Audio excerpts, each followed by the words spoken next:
Welcome friends. இன்னைக்கு நம்ம பார்க்க போகிறது ராகி மாவில் செய்கிற புட்டு. இந்த ராகி மாவு கூட நம்ம நேந்திரப்பழமும் சேர்த்து செய்ய போகிறோம். அதுக்கு 2 கப்பு ராகி மாவு எடுத்து புட்டு பதத்தில் ரெடி பண்ணி வச்சுருக்கேன்.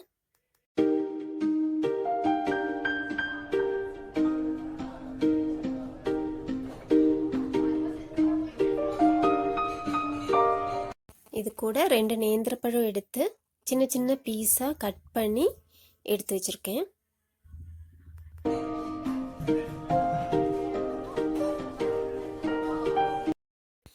தேங்காவை துருவி எடுத்து வச்சுருக்கேன். இப்போது புட்டு குழாயில் ஃபில் பண்ண போகிறேன். முதல்ல தேங்காய், அதுக்கப்புறம் அரிஞ்சு வச்சுருக்கிற இந்த நேந்திர பழத்தை போடுறேன்.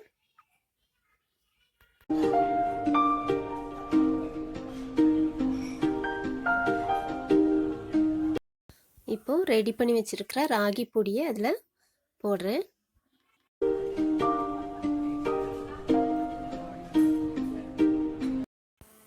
இப்படி மாற்றி மாற்றி கொஞ்சம் தேங்காய், அப்புறம் பழம், அப்புறம் ராகி பொடி மாற்றி மாற்றி போட்டு ஃபில் பண்ணிக்கலாம்.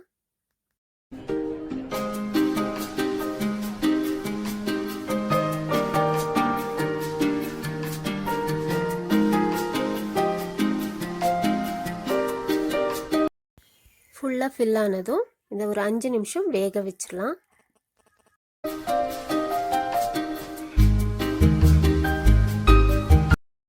ஸ்டீம் வந்ததும் கொஞ்சம் மீடியம் ஃப்ளேமில் வைங்க.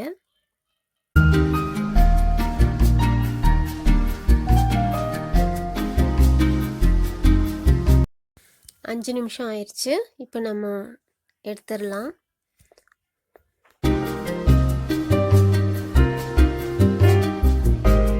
பாருங்க, நல்லா வெந்து வந்துடுச்சு. ராகியும் நேந்திரப்பழமும் தேங்காயும் சேர்த்து செஞ்ச புட்டு. ராகி மால்ட் சாப்பிடாத குழந்தைங்களுக்கு நம்ம இந்த மாதிரி புட்டு செஞ்சு கொடுத்தா போதும், விரும்பி சாப்பிடுவாங்க. நீங்களும் ட்ரை பண்ணி பாருங்க ஃப்ரெண்ட்ஸ். இந்த வீடியோ பிடிச்சிருந்தா லைக் பண்ணுங்க, ஷேர் பண்ணுங்க, சப்ஸ்கிரைப் பண்ணுங்க. Thank you friends.